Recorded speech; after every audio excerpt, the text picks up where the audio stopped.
सकते हैं, कोई नफरत की बातें, तो वो हम बात करें आप लोगों से कि भाई जो कांग्रेस है ये वो पार्टी है जिसने इस देश को आज़ादी दिलाई। 1885 से बनी हुई पार्टी 1947 तक आप अगर वो भी हिसाब करें तो कितने साल बनते हैं कि कांग्रेस ने तो संघर्ष किया इस देश को आज़ाद करने के लिए।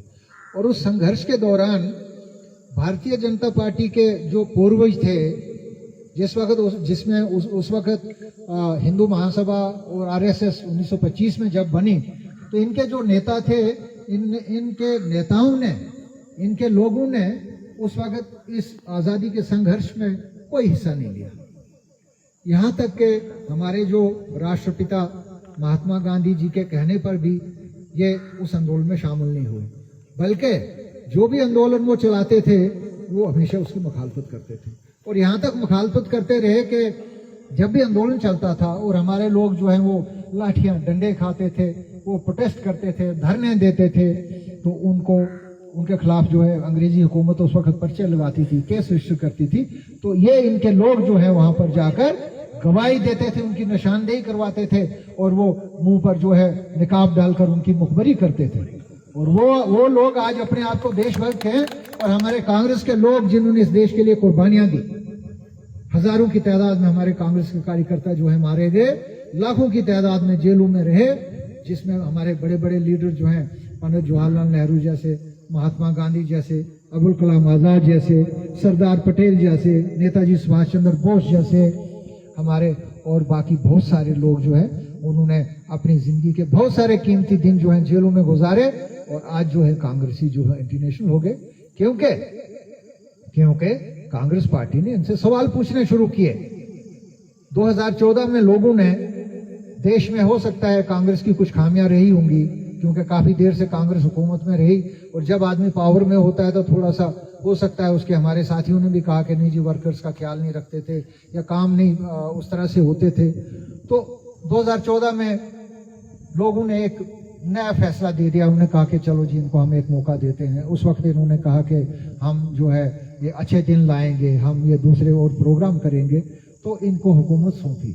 और उसके बाद आपने देखा कि इन्होंने उस हुकूमत को किस रास्ते पर ले जा रहे हैं।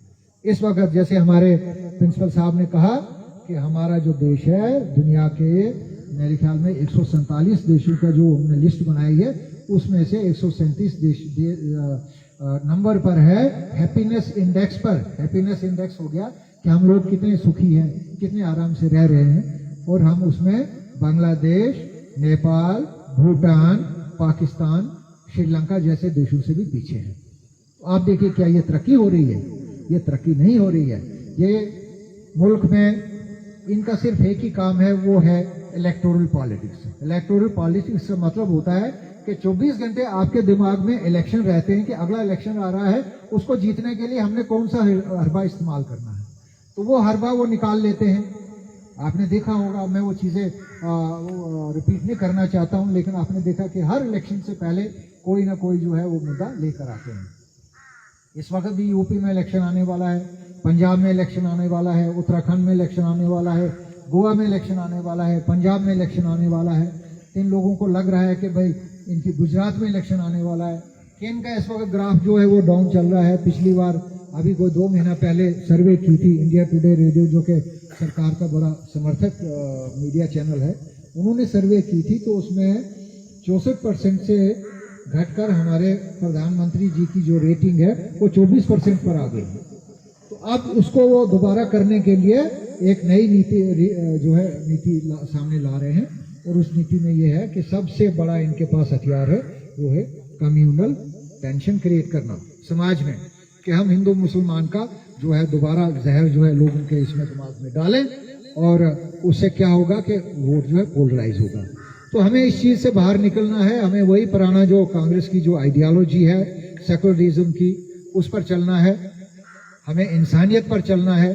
और लोग मिसाल देते हैं आज यहाँ के कश्मीर से भी लोग कहते हैं कि अब ये कौन सा दौर आ गया। एक दौर वो भी था कि जब वाजपेयी जी प्रधानमंत्री थे तो उन्होंने कश्मीर में कहा था, तकरीर की थी कि उन्हें कश्मीर के बारे में जब लोगों ने कहा तो उन्होंने कहा तो हम तो उसी पर चलेंगे, इंसानियत और कश्मीरियत पर चलेंगे।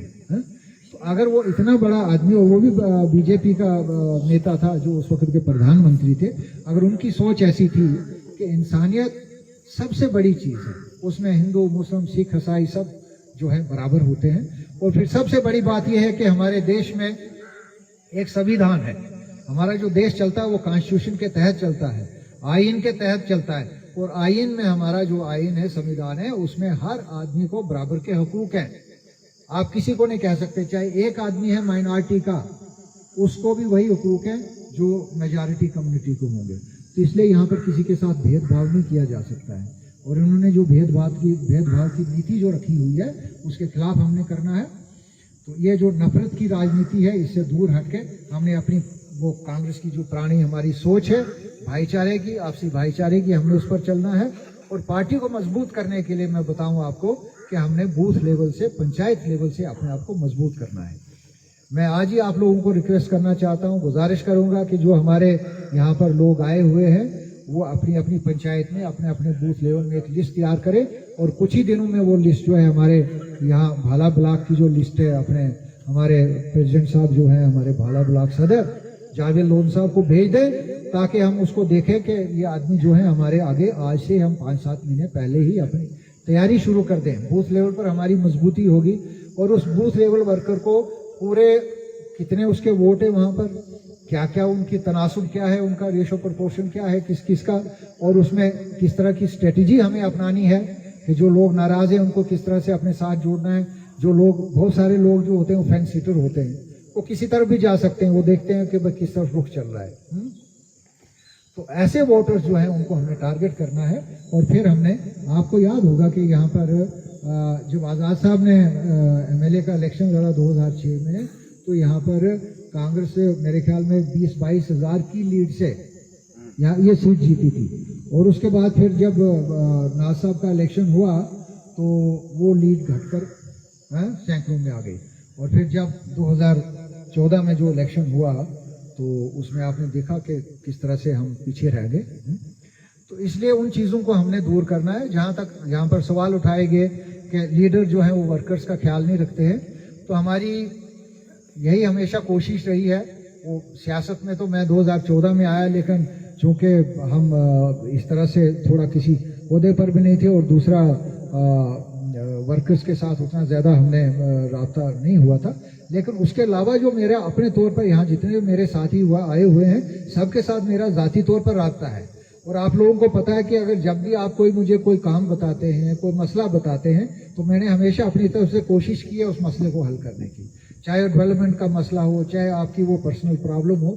तो इसलिए आप इस चीज़ से निश्चिंत रहें कि वर्कर्स को जो है किस तरह से उनका ख्याल रखना है वो हम जानते हैं, उसमें आपको कोई ऐसी बात नहीं होनी चाहिए। जो भी हमारे साथ जुड़े हुए हैं लोग, उनका पूरा ख्याल, और हम कोशिश करेंगे कि बाकी लोगों को भी हम अपने साथ जोड़ें। काफ़ी लोग हैं जो मेरे राब्ते में इस वक्त, जो दूसरी पार्टीज़ में भी हैं, वो भी आना चाहते हैं। हम आगे जो है आगे प्रोग्राम करते रहेंगे, तो हम कोशिश करेंगे जितने ज़्यादा से ज़्यादा लोग जो हैं हमारे साथ आएँ।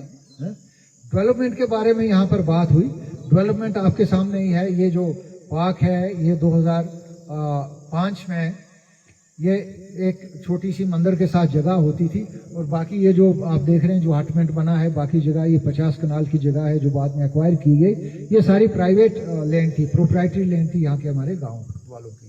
तो यहाँ जब आज़ाद साहब ने प्रोजेक्ट शुरू किया, हमने उनको यहाँ लाया, तो ये सारा एक कंपोजिट टूरिज्म का एक कॉम्प्लेक्स बनाने के लिए यहाँ पर शुरू हुआ, जिसमें करोड़ों रुपए खर्च उस वक्त हुए, और ये इतनी बढ़िया एक जगह बनी जिसकी हालत अब खस्ता हो गई है। इसकी देख रेख कोई नहीं है, कोई यहाँ पर जो हमारा बीडीए है वो इसका कोई प्रोजेक्ट नहीं बना रहा है, हमारी फेंसिंग खराब हो गई है। तो इस तरह की चीज़ें जो है इस गवर्नमेंट ने पिछले 6-7 साल में ये सारा जो इंफ्रास्ट्रक्चर जितना बनाया हुआ था आज़ाद साहब के टाइम में जो बना था, उस सब को नेगलेक्ट किया हुआ है, छोड़ा हुआ है। रोड्स के बारे में बातें हुई, तो हमारे साथियों ने कहा यहाँ पर कि रोड्स वही हैं जो आज़ाद साहब ने शुरू की थी, और उन रोड्स को आज ये लिपा पोती कर रहे हैं, ब्लैक टॉपिंग कर रहे हैं। और मैं आपको बता दूं कि ये सारे प्रोजेक्ट पीएमजीएसवाई के हैं, और पीएमजीएसवाई में जब प्रोजेक्ट बनता है तो उसकी फंडिंग उसी वक्त होती है। तो इसका मतलब ये हुआ कि इसके लिए जो पैसा है वो उस वक्त यूपीए सरकार ने, आज़ाद साहब ने उस वक्त सैंक्शन करवाया हुआ था। तो ये अपनी जेब से कुछ नहीं दे रहे हैं, ये सारा वही पैसा है जो इस वक्त लग रहा है, और सिर्फ ये है कि भाई इलेक्शन आने वाले हैं तो अब ये ब्लैक टॉपिंग वगैरह शुरू हो रही है। लेकिन जो भी डेवलपमेंट हो हम उसको वेलकम करते हैं।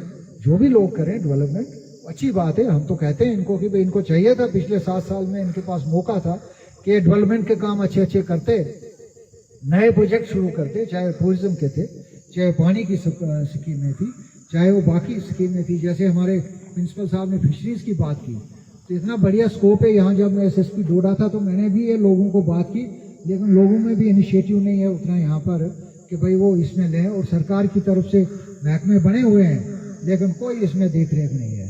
तो इसलिए आगे जो पार्टी के प्रोग्राम होंगे उसमें हम कोशिश करेंगे, सभी जो अहदेदार भी हैं उनको भी हम कांटेक्ट करेंगे, उनको भी हम लाने की कोशिश करेंगे। और हम टूरिंग का प्रोग्राम जो है वो शुरू करेंगे।